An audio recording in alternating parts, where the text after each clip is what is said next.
தமிழ் சினிமாவில் எந்தவித பின்புலமும் இன்றி சுயம்புவாக முன்னேறியவர் அஜித் குமார். சினிமாவில் அறிமுகமான போது தொடர் தோல்விகளை சந்தித்த அஜித் பின்னர் வெற்றி பாதைக்கு திரும்பினார். அடுத்தடுத்து ஹிட் படங்களை கொடுக்க அஜித்துக்கு தனி ரசிகர்கள் பட்டாளமே உருவானது. படிப்படியாக மாஸ் ஹீரோவாக உருவெடுத்தார். ஒரு கட்டத்தில் தனக்காக இருந்த ரசிகர் மன்றங்களை எல்லாம் அஜித் கலைத்தாலும் அவருக்கான ரசிகர் கூட்டம் என்பது குறைந்தபாடு இல்லை, நாளுக்கு நாள் அதிகரித்த வண்ணமே உள்ளது. அஜித் மிகச் சிறந்த தேசியவாதி, அதை எப்போதே நிரூபித்து விட்டார். பாசத் தலைவனுக்கு பாராட்டு விழா என்ற நிகழ்ச்சியில் ரஜினிகாந்த் முதல் முன்னணி நடிகர்கள் பலரும் கலந்து கொண்டனர். இந்த விழாவில் அரசியல் நிகழ்ச்சிகளுக்கு வர வேண்டும் என எங்களை கட்டாயப்படுத்த வேண்டாம் என்று நடிகர் அஜித் அன்று கலைஞர் கருணாநிதி முன்னிலையில் பேசிய வீடியோ இன்னமும் இணையதளங்களில் வைரலாகி வருகிறது. அந்த மேடையில் பேசிய அத்தனை பேருமே அப்போதைய முதல்வர் கருணாநிதி குறித்து புகழ்ந்து ஜால்ரா அடிக்கும் விதமாக பேசியிருந்தனர். ஏன் விஜய் கூட கருணாநிதிக்கு ஆதரவாக தான் பேசினார். ஆனால் நடிகர் அஜித் மட்டும் அதற்கு நேர்மாறாக பேசியிருந்தார். எங்களுக்கு அரசியல் வேண்டாம், அரசியல் நிகழ்ச்சிகளுக்கு வர வேண்டும் என்று கட்டாயப்படுத்தவும் வேண்டாம் என்று பேசியிருந்தார். இந்த பேச்சை கேட்ட கருணாநிதியின் பக்கத்தில் உட்கார்ந்திருந்த ரஜினிகாந்த் முதல் நபராக எழுந்து நின்று கைதட்டினார்.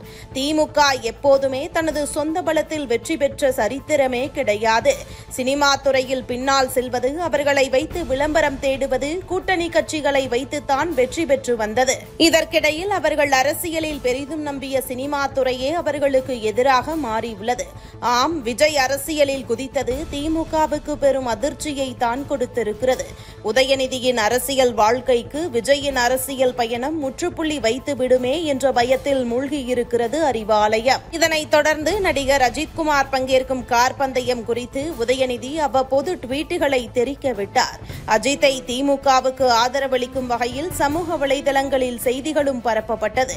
அது அனைத்தையும் சுக்கு நூறாக்கியிருக்கிறார் அஜித்குமார். நடிகர் அஜித் மிகப்பெரிய தேசப்பற்றாளர். பெகல்காம் தீவிரவாத தாக்குதல் குறித்து பெரும்பாலான தமிழக நடிகர்கள் யாரும் வாய் திறக்கவில்லை. ஆனால் நடிகர் அஜித்குமார் இது போன்ற சம்பவங்கள் மீண்டும் நடக்கக்கூடாது. பாதிக்கப்பட்டவர்களின் குடும்பங்களுக்காக பிரார்த்தனை செய்கிறேன். ஆயுதப்படையைச் சேர்ந்த பலரை நான் சந்தித்தேன். அவர்களின் தியாகங்களுக்கு சல்யூட்.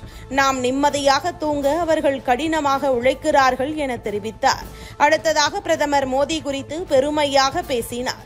தற்போது அஜித் சனாதனவாதி என்பதை அடுத்தடுத்த வீடியோக்கள் மூலம் வெளிப்படுத்தியுள்ளது.